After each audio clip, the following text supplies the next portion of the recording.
There was no single medieval fish day. It was not a holiday. It was not a festival with music and dancing. It was the opposite. It was a rule that shaped life for hundreds of years across all of Europe. The real story is not about Fish Day, but about No Meat Day. And there were a lot of no meat days. The power behind this rule was the Catholic Church. In the Middle Ages, the church was not just a place you went on Sunday. Its authority touched every part of your life, from birth to death. It guided morals, it crowned kings, and it told you what you could and could not eat. The church taught that the body and its desires were a source of sin. Fasting was a way to control those desires. It was a way to show piety and discipline your soul. Giving up something you enjoyed, like rich, fatty meat, was a small sacrifice. It was a way to remember Christ's suffering, so the church set down days for fasting. And the most common form of fasting was not starvation, it was abstaining from meat. What counted as meat. In the medieval mind, it was the flesh of warm-blooded land animals. Cows, pigs, sheep, chickens. These were off the menu. Their fat and blood were seen as rich and indulgent, things that excited the passions. Giving them up was the point. How often did this happen? Far more than you might think. First, there was Lent. This was the big one. The 40 days leading up to Easter were a period of serious penance. For that entire time, meat was forbidden. Imagine over a month without a piece of bacon, a slice of roast, or a chicken leg. This was the law of the land, enforced by both priests and local lords. But it did not stop there. Every single Friday was a day of abstinence. This was to commemorate the day Christ was crucified. Every week, all year round, Friday meant no meat. This rule was so ingrained in the culture that it lasted for centuries, long after the Middle Ages ended. For many people, the idea of eating a steak on a Friday was unthinkable, almost a sin in itself. And there was more. The church had other specific times for fasting. There were the Ember Days, which happened 4 times a year. These were 3 days of fasting at the start of each season. There were also vigils. The day before a major religious festival like Christmas or Pentecost was often a day of fasting and prayer. You had to prepare yourself for the celebration, so the day before the feast, you abstained from meat. When you add it all up, it was a staggering amount of time. Between Lent, all the Fridays, and the various vigils and Ember Days, a person in medieval Europe could spend up to half the year forbidden from eating meat. For some monastic orders, the rules were even stricter. This was not a minor suggestion. It was a fundamental rhythm of life. Your calendar, your shopping, your cooking, and your diet were all built around this constant cycle of feast and fast, meat and no meat. The rule was simple. The consequences of breaking it could be serious. You might face a public penance assigned by your priest. You might be fined. In a world where faith was everything, the fear of damnation was a powerful motivator. People believed that these small sacrifices on earth had real meaning for the fate of their immortal soul. So they followed the rule. And that simple rule, no meat today, created a huge problem. If you cannot eat meat for half the year, what are you supposed to eat? The answer changed the world. It was fish. The rule was clear: no flesh from warm-blooded land animals, but human beings are clever, especially when they want a more interesting dinner. The medieval world began to look for loopholes. They started asking a very specific question. What exactly counts as fish? The answer got weird. The key was water. Theologians and scholars debated the issue. They generally agreed that things that lived in the water were not meat in the same way a cow or a sheep was. They were cold-blooded, their nature was different, so any creature from the sea, a river, or a lake was generally considered acceptable for a fast day. This opened the door to a wide menu. You had herring, cod, salmon, pike, eel, and carp. These were the obvious choices, but the definition of a water creature was stretched to its absolute limit. Take the beaver. A beaver is a mammal. It is warm-blooded and covered in fur. By any modern biological standard, it is meat. But in the medieval view, it was different. A beaver spent a lot of time in the water. It had a flat, scaly tail that looked a bit like a fish's tail, so people made an argument. They decided the beaver was aquatic enough to count as fish, at least its tail was. Monasteries, in particular, were known for raising beavers and serving their tails on fast days. It was a clever way to eat something rich and fatty while still, technically, following the rules. The logic got even stranger with birds. What about a puffin, or a barnacle goose? These were birds. They had feathers and wings, but they spent most of their lives on or near the water. They ate fish. Their lifestyle was aquatic, so they too were often classified as fish. You could eat a roast puffin on a Friday without guilt. The barnacle goose had an even more amazing story behind it. People in the Middle Ages did not understand bird migration. They saw these geese appear in the winter, but they never saw them nest. They did, however, see barnacles growing on pieces of driftwood that washed ashore. These barnacles had feathery stalks, a theory developed that seemed perfectly logical at the time. The geese did not hatch from eggs on land. They grew from these barnacles on the sea. Since they were born from the sea, they were not creatures of the land or air. They were essentially a type of fish. A Welsh cleric named Giraldus Cambrensis described this belief in the 12th century. He said he had seen it with his own eyes. This fact was widely accepted, and so barnacle geese were served at many fast day feasts. Even sea mammals were on the menu. Porpoises and even whales were hunted and eaten. They lived in the sea, so they were fair game. A porpoise was often called a sea hog and was considered a delicacy. A wealthy lord might serve thick slices of it, salted and cooked, as a centerpiece of a Lenten meal. It was a way to have something that felt like a grand roast without actually eating forbidden meat. This was not just about cheating the system. It reflected a different way of seeing the world. People categorized animals based on where they lived and how they behaved, not on modern scientific classifications like mall or bird. The world was divided into realms: the earth, the air, and the water. If a creature belonged primarily to the realm of water, it was not meat. This flexible definition had a huge impact on what people ate. For the poor, it did not matter much. They were stuck with salted herring, but for the rich, for monasteries, and for nobles, it created a surprisingly diverse and interesting menu for fast days.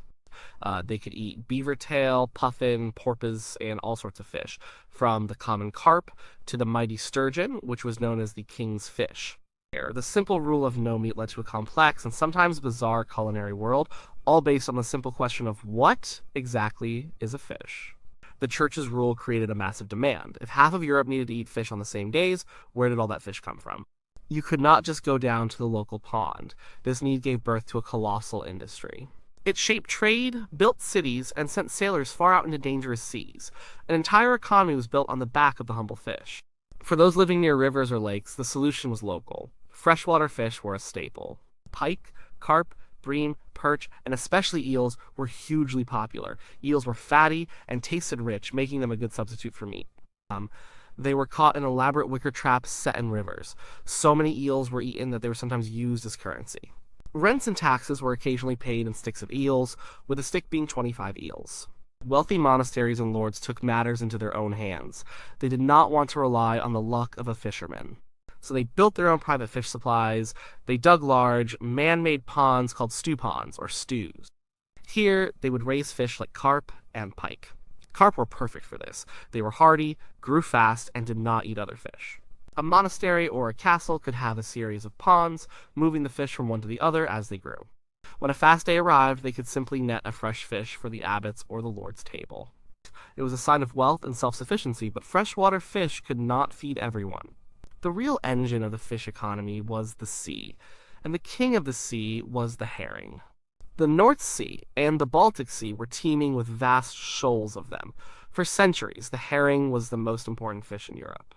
It was cheap, plentiful, and crucially, it preserved well. Entire fleets of ships were dedicated to catching them. This created enormous wealth and power. The Hanseatic League, a powerful confederation of merchant guilds and cities in northern Europe, built much of its fortune on the herring trade. Cities like Lübeck and Hamburg became economic powerhouses by controlling the flow of fish. They would catch the herring, process it, and ship it all over the continent. A man in the middle of Germany, hundreds of miles from the sea, could eat a herring on a Friday because of this vast organized network. The other giant of the sea was cod. Cod lived in the colder waters of the Atlantic. They were larger than herring and had a firm, white flesh that was low in oil. This made them perfect for drying. Fishermen from England, France, and Scandinavia would sail out to catch cod. They would then preserve it in one of two ways. One method was to salt it heavily. The fish would be split, buried in layers of salt, and packed in barrels. This was salt cod. The other method, used in colder climates like Norway, where salt was expensive, was to dry it in the cold air until it became hard as a board. This was stockfish. This preserved fish was not just food. It was a major international commodity like grain or wool. It could be stored for months, even years. It was tough, portable, and packed with protein. It fed armies, crews on long sea voyages, and entire inland populations. The Basque people from the coast of Spain and France were famous whalers and cod fishermen. Their search for new fishing grounds took them far out into the Atlantic long before Columbus. In fact, the endless demand for more and more cod was a huge driver of maritime exploration. The discovery of the Grand Banks off the coast of Newfoundland, an area incredibly rich with cod, was a turning point. It fueled the early colonization of North America. Getting all this fish from the coast to the customer was a massive logistical challenge. Salted herring was packed in barrels, dried stockfish was stacked like firewood. It was loaded onto carts and barges and sent down rivers and along rough roads to inland markets. Every town had a fish market where the smell of salt and dried fish would have been overpowering. The price of fish would rise dramatically during Lent when demand was at its highest. The fish trade created jobs for thousands of people: fishermen, sailors, coopers who made the barrels, carters, salt miners, and merchants. The simple religious rule against eating meat had accidentally created one of the most important and far-reaching industries of the medieval world. The rule was the same for everyone. A king and a peasant were both forbidden from eating meat on a Friday. But what they ate instead showed the massive gap that divided their worlds. The experience of a fast day was completely different depending on your wealth and status. It was a tale of two plates. For the vast majority of people, the peasants and the poor town dwellers, fish day was not a culinary adventure.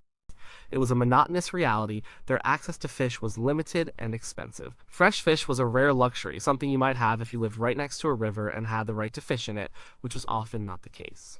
Most fishing rights belonged to the local lord. So, for most, fish meant preserved fish. The most common was salted herring. It was the cheapest and most widely available protein. It was sold from the barrel in every market, but it was not pleasant. It was incredibly salty and had to be soaked in water for a long time before you could even think about eating it. Even then, the taste was strong and the texture was tough. A typical peasant meal on a Friday might be a piece of this salted herring with some coarse bread and maybe a thin vegetable soup or pottage. It was food for survival, not for pleasure. Slightly better was stockfish, the air-dried cod. It also needed a lot of preparation. It was so hard you often had to beat it with a mallet to break it up and soften it before soaking it for a day or more. Once rehydrated, it could be boiled or added to stews. It was more substantial than herring, but still a far cry from a piece of fresh meat. For the poor, the many fast days of the year meant a dreary diet of the same salty or dried fish over and over again. Lent in particular must have felt like a very long and tasteless 40 days. Now imagine the plate of a wealthy noble or a high-ranking churchman. Their experience was entirely different. For them, a fast day was a chance to show off their wealth and the skill of their cooks. They did not have to eat salted herring from a barrel. They had their own private stew ponds filled with fresh carp, pike, and trouts. They could afford to buy expensive, fresh fish brought inland rapidly by horse, or exotic fish imported from far away. The kitchens of a great castle or monastery would be a hive of activity on a fast day. The goal was to create dishes that were so spectacular you would not even miss the meat. They had access to spices that were worth more than their weight in gold: saffron, ginger, cloves, and pepper. These were used to create complex and flavorful sauces for the fish. A simple piece of boiled pike could be transformed with a sauce made from wine, vinegar, breadcrumbs, and a dozen different spices. The presentation was just as important as the taste. Cooks would go to incredible lengths to make fish look exciting. A large fish like a salmon or sturgeon might be served whole, decorated with colorful jellies and herbs. They even tried to make fish look like meat. Cooks would mince up fish paste, mold it into the shape of a ham or a roast, and cook it. They created fish sausages and fish pies that mimicked their meaty counterparts. They would color dishes with saffron to make them yellow or with parsley to make them green. A feast on a fast day could be a dazzling display of culinary artistry. A noble's Lenten meal might include multiple courses. They could start with oysters and mussels, then a course of baked tench and a rich sauce. This might be followed by a giant pike stuffed with other types of fish and spices. The eels were often served roasted or in a thick spiced jelly. They even made elaborate fish desserts, using almond milk as a substitute for cow's milk, which was also often restricted during Lent. They could make almond milk custards, rice puddings, and fritters. This world of difference between the two plates highlights the social reality of the Middle Ages.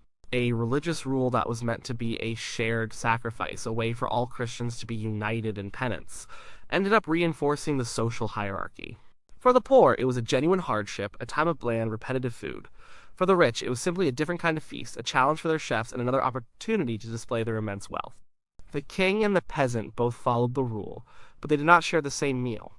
For centuries, the rhythm of meat and fish dominated European life. The great fish economy seemed unshakable. But things began to change. The world was shifting, and the strict rules that had governed medieval life for so long started to crack. The end of the Universal Fish Day was set in motion by two major forces, a revolution in faith and a new age of exploration.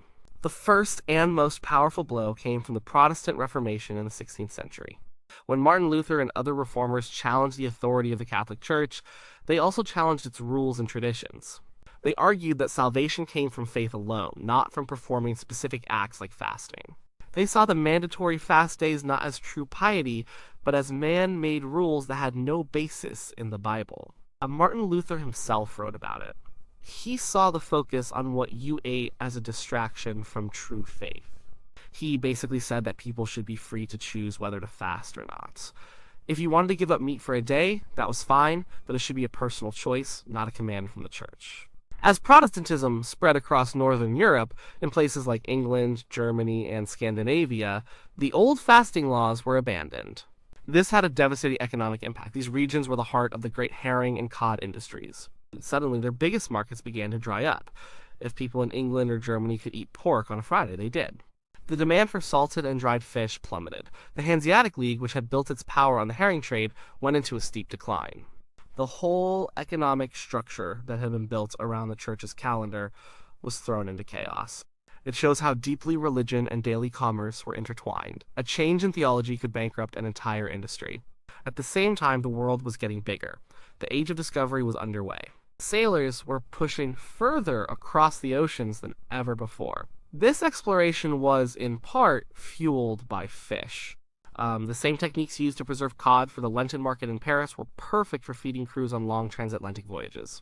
A ship could be stocked with barrels of salt cod and hardtack, and its crew could survive for months. The discovery of the Americas, and specifically the rich fishing grounds of the Grand Banks off Newfoundland, created a new boom. The cod there were so plentiful, it was said you could lower a basket and pull it up full of fish. English, French, Portuguese, and Spanish fleets flocked to these new grounds. They shifted the center of the fishing world from the North Sea to the North Atlantic. The demand in Catholic countries like Spain and Portugal remained strong, and they were now supplied by this new, seemingly endless resource.